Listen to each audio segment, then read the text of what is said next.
አሰላሙ አለይኩም ወራህመቱላህ ወበረካቱ ድና የተከበራችሁ የቻናሌ ተከታዮች እንዴት ናችሁ? ሰላም ናችሁ? እኛ ጋር ሁሉ ሰላም ነው አልሐምዱሊላህ። ሸር ላይክ እያደረጋችሁ ለምታበረታቱኝ ከልብ አመሰግናለሁ። ሁላችሁም ሸር አድርጉልኝ። እንዲሁም ቤተሰብ ያሉ ናችሁ የደወል ምልክቱን እየነካችሁ ቤተሰብ ሁኑን። ማንኛውም ነገር እናንተ ጋር እንዲደርስ ከወደዳችሁት ቪዲዮዬን የደወል ምልክቱን በመንካት ቤተሰብ ሁኑን ማለት ነው። ዛሬ ብዙ እህቶች ኮሜንት ላይ በነገራችን ላይ ሰፋ ባለ እንዲሁም ደግሞ ካላቸው አንፃር ያጋጠማቸው ልጆች ጋር ሆኜ ቪዲዮ ሰራለሁ ብዬ ነበረ። ያንን ግን ባለመሳካት ሁኔታ አብረን ሳንሰራ ቀርተናልና ኢንሻአላህ በሌላ ቪዲዮ በደንብ ሰራለሁ። ዛሬ ግን አንዳንድ ነገር እህቶች የጠየቁ ጥያቄ በዚህ ዙሪያ ምን ታያለሽ ያሉ ጥያቄዎች አሉ። በእነሱ መሰረት ለእናንተ መልስ ሰጣለሁ ማለት ነው። ጥያቄው ምንድን ነበረ? አንዲት እህቴ እንደውም ያው ከአንደኛው ጥያቄ ልጀምርላችሁ። እኔን አከሰረኝ እንጂ እሱ ዱባይ ገብቷል ምናምን ያለች እህት አለች። እና ይሄ ጥያቄ ሳይሆን ያው በወንድም ዙሪያ ላይ የተነሳ ነው። ሌላ እህቴ ደግሞ አከሰሩኝ በወንድሞች ዙሪያ ላይ ምን ታያለሽ እህቴ? እኔ በቃ ህይወቴን እስከመጣሁኝ ወደ ስንት አመቴ ነው እንደዛ ብላለኝ። ኮሜንቱን ያው ሌላ ስልክ ስላልያዝኩኝ ማንበብ ስላልቻልኩኝ ነው አንብቤው ነው የመጣሁት። እና ወደ ስንት አመቴ ነው ግን የምኖረው ለነሱ ነው። በቃ ምንም እነሱም እንትን ሊሉ አልቻሉም ምናምን ያለች እህት አለች ማለት ነው። በነገራችን ላይ ተሞክሮም ያላት ልጅ የተቀጣችም ልጅ ስላለ ኢንሻአላህ ያው ታቋታለች። ብዙ ጊዜ ቪዲዮ ጋር ስለምሰራ እሷን ኢንተርቪው ያደርጋታለሁኝ ጠይቃታለሁኝ። ለእሷም ለእናንተ ትምህርት ይሆናችኋል። ነገር ግን ለእህቴ አንድ መልስ ልስጣት በዚህ ዙሪያ ላይ እናንተም መልስ ስጧቸው። አብዛኛዎቹ ልጆች ግን ለወንድሜ ለቤተሰቦቼ ባረግዝ ምናምን ብላችሁ ለሌሎቹ ልጆች የሆነ በወንድሞቻቸው ስሜታዊ ሆነው ሲናገሩ ብታደርጉስ ብላችሁ ኮሜንት የምትጽፉ ልጆች አላችሁ ማለት ነው። ማንኛውም ሰው ለቤተሰብ አታድርጉ፣ ለእህት አትደግፉ፣ ወንድም አትደግፉ ማለት ሳይሆን ነገር ግን ቦታ አለው። የምትደግፉባቸው ቦታ አለ፣ የማይደግፉበት ቦታ አለ። ራሳቸውን ጥረው እንዲነሱ መሆን አለባቸው። ሁልጊዜም ብር እየተላከላቸው ለምሳሌ እኔ አሁን ወንድሜን ሁልጊዜም እየላኩኝ በከጄ ብር ሁልጊዜ የሚያገኝ ከሆነ እንደውም እሱን እየጎዳሁት ነው የሚሄደው። ለምን በቃ መሰርቶ እንዳያገኝ ነገ ጧት ከሱ አገኛለሁ እያለ ተስፋ እንዲኖረው ነው እያደረኩት ያለሁት ማለት ነው። ስለዚህ ይህንን ተገንዛቢ በማድረግ እናንተ በስደት ላይ ያላችሁ ልጆች ስታደርጉ ልክ ባለው መጠን የሆነ ነገር ካደረገ ከጎደለበት ትሞሉለታላችሁ። አይደገፉ አይደለም። ምክንያቱም እኔም የነበርኩበት ነገር ነው። ነገር ግን ስትደግፉ ግን የራሳችሁን ሙሉ ህይወታችሁን በቃ እናንተ ሜዳ ላይ ሆናችሁ ሙሉ ህይወታችሁን ለነሱ ብቻ መሆን የለባችሁም። እናንተ አንድ ነገር ብትሆኑ በቃ የሆነ በብር እንኳን የማትመልሱት ጤናችሁን ብትጎሉ ጤናችሁ ጉድለት ቢኖራችሁ እንደዛ እየሰራችሁ ወላሂ እነሱ አይጎዱም፣ የምትጎዱት እናንተ ናችሁ ማለት ነው። ስለዚህ ይሄን ተገንዛቢ በማድረግ የምታደርጉትን ነገር እህቴ አንድ የምነግርሽ ነገር ወደ ራስሽ ተመለሽ። በቃ አድርገሽላቸዋል። ያደረግሽላቸውን ደግሞ ነይተሽ በቃ አፉ ብለሽ ያደረግሽውን ማንሳት የለብሽም። ካሁን በኋላ ላለው ግን ራሳቸው እንዲቋቋሙ በራሳቸው በቃ እንዲነሱ ማድረግ ነው ያለብሽ። ምክንያቱም መስጠት አንዳንዴ እንደሚያቦዝን ታውቃላችሁ አይደለ? ስንሰጥ ሰውን እያቦዘን ነው የምንሄደው። እኔ ይሄንን ነው በቃ በውስጤ ያ ሰው ተፍጨርጭሮ እንዲያገኝ አይደለም እየረዳሁት ያለሁት። ብር በሰጠን ሰዓት የሱን በቃ ሞራሉን ወይም ደግሞ ሰርቶ እንዲያገኝ እየገፋ ነው አይደለም። እሱ ምንድነው ከኛ ከጅሎ ወይም ከሌላ ሰው ከጅሎ እንዲኖር እያደረግነው ነው። ብር እኔ ስጡ ብዬ በፍጹም እኔ አልመክርም። ለምን ለባላቸውም ይሁን ለሆነ ቁም ነገር ወይም ቤት ሊሰራ ወይም ደግሞ የሆነ ታማም ናችሁ የሆነ ነገር እያደረገ የማያጠፋ ከሆነ ነው እንጂ ለመኖር ያለ እንደዚህ አይነቶች ነገሮች ሰርቶ ያንን ነገር ማድረግ አለበት። ምክንያቱም ወንድ ልጅ እጅ ከለመደ ከባድ ነው። በቃ እናንተ ነገ ጧት ምትል ካላችሁ ነው የሚለው። ከዛ ስትመጡ ደግሞ እንደገና በቃ ስደት ነው የምትመኙት ማለት ነው። ይሄንን ማሰብ አለባቸው። አብዛኛዎቹ ልጆች እዛው ናችሁ ስትልኩ የእናንተ እጅ ሲጎል ወይ ስትመጡ ጣማችሁም ሊሆን ይችላል ወይ በቃን ብላችሁ ሀገራችሁ ልገቡ ትችላላችሁ። ከገባችሁ በኋላ እናንተ እሱ የማይሰራ ከሆነ መልሳችሁ ስደት ነው የምትሄዱት።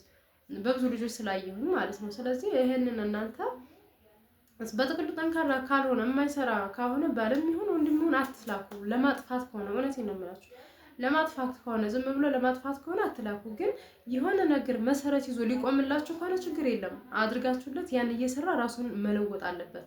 ያንን እየሰራ እናንተ በላው ላይ ግን የምታርጉ ከሆነ ይሄ እናንተ ናችሁ ጥፋተኞቹ ማለት ነው። እናንተ ኑሯችሁ ወይም ደግሞ ሰርታችሁ አይ ወንድሜ ይሄን ስራ ላስይዘው ካላችሁ ችግር የለም፣ ኖርማል ነው ብታስይዙት። እናንተ ይጠቅማችኋል። ያኔ እናንተ ሳይሆን እነሱ እንደዛ ስለሆነ ለእናንተ ትልቅ ደስታና ትልቅ ጥቅም አለው። ያኔ ጥቅም ለእናንተ ገንዘብ መምጣቱ ሳይሆን ለእናንተ በቃ ወንድማችሁ እንደዛ ሆኖ ማየቱ ትልቅ ነገር ነው። አጥፊ ከሆነ እናንተን እየተቀበለ ለሴት እየወሰደ እንትን የሚያበላ ከሆነ እንደዚህ አይነት ባህሪ ያለበት ወንድም ከሆነ ደግሞ የማይለወጥ ከሆነ እድሜ ልኩን ብራችሁን አታባክኑ። በቃ እኔ አጭሩን የምነግራችሁ ማለት ነው። የብዙ ልጆች ህይወት በነገራችን ላይ የሚበላሸው በባል ብቻ አይደለም፣ በቤተሰብ በእህት በወንድም በጣም አረመኔ ወንድሞች፣ አረመኔ እህቶች፣ አረመኔ ቤተሰብ ያላቸው ልጆች ሊኖሩ ይችላሉ። እኔ ሁሉንም አይደለም ሊኖር ይችላል። በእንዲህ አይነት አንዳንድ ጊዜ በባል ብቻ ይመስላችኋል አብዛኛው ሴት ህይወቱም የሚበላሽበት ብዙ ነገሮች ነው የሚበላሽባቸው፣ ስደት ላይ ያላችሁ ማለት ነው። እንደውም ይብለት ቤተሰብ እያጠፋባቸው ነው ጭንቅላታችሁ ቴንሽን የሚሆኑት እዚህ ሲመጡ። ወንድም እያጠፋባት እህቷም ልትሆን ትችላለች፣ እህቷም እያጠፋችባት ቴንሽን እየሆነ ተመልሰው የሚሄዱት ማለት ነው። ስለዚህ እናንተ የምታደርጉትን ነገር መስፈርት ሊኖረው ይገባል። የራሳችሁን ነገር የሆነ ነገር ማድረግ አለባችሁ። ለነሱ 10 ብር ብትልኩ ለራሳችሁ 20 ብር ማስቀመጥ አለባችሁ። በቃ ይሄ ምንም ጥርጥር የለውም። እዚህ ስትመጡ አንደኛ እሱም ያንን ብር ይዞት አታገኙትም። የሰጣችሁትን የሚሰራበትን እኔን እንኳን ነገ ጧት ይደግፈኛል ብትሉ ማለት ነው። የሚያጠፋ ከሆነ ለራሱም አይሆንም ለእናንተም አይሆንም በጥቅሉ። እንደኔ ግን ስታደርጉ ለምሳሌ ጠንካራ ባል ከሆነ ጠንካራ ወንድም ከሆነ እናንተ ታውቁታላችሁ ያንን ወንድማችሁን ምን አይነት አቋም እንዳለው። እኔ አሁን ከወንድሞቼ ከሶስቱም ወንድሞቼ ማንኛው አቋም እንዳለው ለይቼ አውቃለሁ ማለት ነው። ስለዚህ አቋም ካለው ይሄን ነገር ወንድሜ ባድርግለት ጠንክሮ ይሰራል ነገ ይለወጣል ካላችሁ አድርጉላችሁ። ከዛ ውጭ ግን ላኪልኝ ያለ ለ12 ነገር ይሄ ጎሎብኝ ነው፣ ይሄ ፈጥሮብኝ ነው፣ ልጆቼ ታመብኝ ነው፣ እንደዚህ አድርጎብኝ ነው ይሄ በዚህ ነገር እየተሞኛችሁ ብራችሁን አትበሉ። እናንተ እዛ አታርጁ። እናንተም እኮ መውለድ ያስፈልጋችኋል፣ ህይወትን መኖር ትፈልጋላችሁ። ማንኛውም ሰው ሀገሩ ላይ መጥቶ ሰው የሚኖረውን ህይወት ቢኖረውም ባይኖረውም መኖር ትፈልጋላችሁ ማለት ነው። ምክንያቱም እኔም የነበርኩበት ነገር ስለሆነ እና እህቶቼ አብዛኛዎቹ ልጆች እየተበላችሁ ያላችሁት በባል ብቻ ሳይሆን እየከሰራችሁ ያላችሁት እድሜያችሁንም እዛ እያባከናችሁ ያላችሁት በእህትም በወንድምም በቤተሰብም ነው ማለት ነው። ይሄ ጥርጥር የለውም። አብዛኛዎቹ ልጆች ግን በባል ብቻ ለባል እንደዛ አምለሽ ለባል ምናምን የምንለው ነገር አለ። ባል ብቻ አይደለም ቤተሰብ ይበላል፣ ወንድምም እህትም ጭንቅላት የሌላቸው ብዙ እንደ ቅጠል ተቆርጦ የሚመጣ የሚመስላቸው አብዛኛዎቹ ቤተሰብ እንደዛ ስላሉ ማለት ነው። ስለዚህ ይህንን እህቴ አሁን ባለሽበት ደክሞኛል እህቴ ብለሻል። አላህ ሱብሃነሁ ወተዓላ ጥንካሬውን ይስጥሽና ለራስሽ በቃ የሆነ ነገር ይዘሽ ቤትም ባይኖራችሁ በነገራችን ላይ ስራ ካላችሁ ማለት ነው እየሰራችሁም ትኖራላችሁ። ትልቁ ነገር የሰው ልጅ አሁን ብዙ ጊዜ በእርግጥ ቤት ካለ ምንም እንኳ ባይኖራችሁ ቤት ብዙ ነገሮች ሸፍኖ ትኖራላችሁ። ነገር ግን ከሌለ ቤት ከሌለ ደግሞ ቤት እንስራ ብላችሁ መልሳችሁ 5 ዓመት 6 ዓመት 7 ዓመት ከምትለፉ በቃ ካላችሁ የሆነ ነገር እየሰራችሁ መኖር እንድትችሉ የተወሰነ ሳንቲም ካላችሁ ዛሬ ነገ አትበሉ፣ ሀገራችሁ ገብታችሁ በዛ እየሰራችሁ የሆነ ነገር ከፍታችሁ። ዋናው የእናንተ ጥንካሬ ነው። ብዙ ጊዜ ተናግሬያለሁ። የስራ ፍላጎት ካላችሁ ትንሽ ሳንቲም ካላችሁ የሆነ ስራ እየሰራችሁ ራሳችሁን ታኖራላችሁ። ምንም ኖርማል ነገር ነው ማለት ነው። ሰው እንደ ቤቱ እንጂ እንደ ጎረቤቱ አይኖርም። ስለዚህ እንደ ራሳችሁ ህይወት ባላችሁ አቅም የመኖር ውስጣችሁን ካሳመናችሁ የሆነ ነገር ሰርታችሁ ትኖራላችሁ። ሽብር ስለያዘ አይደለም ወይም ደግሞ ሚሊየን ስለያዘ አይደለም የሰው ልጅ እዛ ላይ የሚደርሰው። ዋናው ጭንቅላትና ብልሃት ይላል፣ የስራ ፍላጎት ይላል። ራሳችንን እናሳምነን እዛ ቦታ ላይ መገኘት አለብን። የምንኖርበት ላይ የምንሰራበት ቦታ ላይ ራሳችን እዛ ጋር መገኘት አለበት። ከዛ ውጭ ሁሉም ነገር ቀላል ነው ማለት ነው። እና የአብዛኛዎቹ ልጆች እህቶቻችን የሁላችንም በባል ብቻ ሳይሆን በተለያዩ ነገሮች ነው ህይወታችን እድሜያችን የምንጨርሰው ማለት ነውና እህቶቼ ሁላችሁም ለከሌ እያላችሁ እድሜያችሁን አትበሉ። አሁን የሄዱት እንኳን አያውቁትም፣ ግን አሁን ቀደም ብላችሁ 10 ዓመት 8 ዓመት 10 ምናምን ዓመት የቆያችሁ ልጆች ናችሁ የምትጎዱት ማለት ነው። አሁን የሄዱት አንደኛ በአዲስ ጉልበት ነው፣ ግን ብልጥ ናቸው። እንደኛ አይደሉም። ቀደም ብለው እንደሄዱ ነው ምናምን አይደሉም የአሁኖቹ ማለት ነው። አብዛኛዎቹ ምናልባት ሊሞኙ ይችላሉ እንጂ የአሁኖቹ ሲሄዱ አካውንታቸውን ከፍተው ብዙ ነገሮችን አስተካክለው ነው የሚሄዱት። በፊት ላይ የወጣን ግን ይሄ ነገር ትዝ አይለንም። የምንላከው ወይ በቤተሰብ ነው ወይ በትዳር ሆናችሁ ምን ሊሆን ይችላል። ይሄ ነገር ትዝ አይለንም። ቆየት ብላችሁ የወጣችሁ ልጆች ማለት ነው። ስለዚህ እናንተ ብልጥ መሆን አለባችሁ። አሁን የሄዱት እንኳን ብዙም ጎበዝ ናቸው በጥቅሉ ማለት ነው።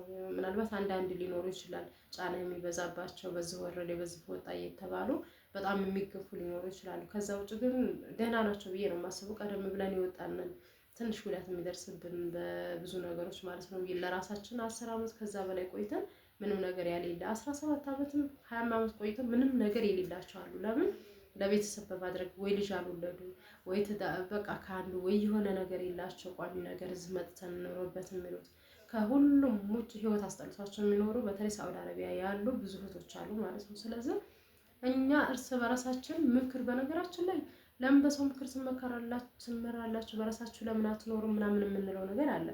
ያም እንዳለ የሆነ ጥሩ ሰው ካለ የሆነ ከሚያወራው ብዙ ትምህርቶች እንወስዳለን። ለምሳሌ እኔ አንድ ሰው ከሚያወራው በቃ ወደ ራሴ ህይወት አምጥቼ አዳምጠውና የሆነ መስፈርት ማስተካከልበት ነገር አለ ማለት ነው። ስለዚህ የሰው ምክር አይጠላም። ምናልባት የሚጠቅማችሁ ነገር ሊኖር ስለሚችል በጥቅሉ የሆነ ቤተሰብ የሚሆን ወንድም ሲሆን ስትረዱ መስፈርት ይኖረው። በጥቅሉ እዚህ ስትመጡ አንደኛ ወይ እየሰራ ነውና እኔም ሲጎልብኝ ይደግፈኛል ብላችሁ አትሉ። እሱም ለራሱ አልተነሳም እንኳን እናንተ ሊደግፍ ቀርቶ ማለት ነው። ያለበትን ሁኔታውን የሚሰራ ጠንካራ ከሆነ አንድ ቋሚ ነገር ታደርጋላችሁ፣ ከዛ ራሳችሁን ታነሳላችሁ። የማይሆን ነገር ከሆነ ግን ዛሬም ነገም እያደረጋችሁ አትክሰሩ። እህቶቼ ሁላችሁም አላህ ሱብሃነሁ ወተዓላ ሀሳባችሁን ምኞታችሁን አሳብቶ ወደ ሀገራችሁ ያብቃችሁ። ሌሎችም ጥያቄዎች መጠየቅ የምትፈልጉ ካላችሁ መጠየቅ ትችላላችሁ። ኢንሻአላህ ሼር ላይክ አድርጉ። ቪዲዮ ከተመቻችሁ ደግሞ ቤተሰብ ሁኑን። የደውል ምልክቱን እየነካችሁ ቪዲዮ ወደ እናንተ ጋር እንዲደርስ ቤተሰብ ሁኑን። በሌላ ቪዲዮ እንገናኝ። ጥያቄም ካላችሁ መጠየቅ ትችላላችሁ። አሰላሙ አለይኩም ወራህመቱላሂ ወበረካቱ።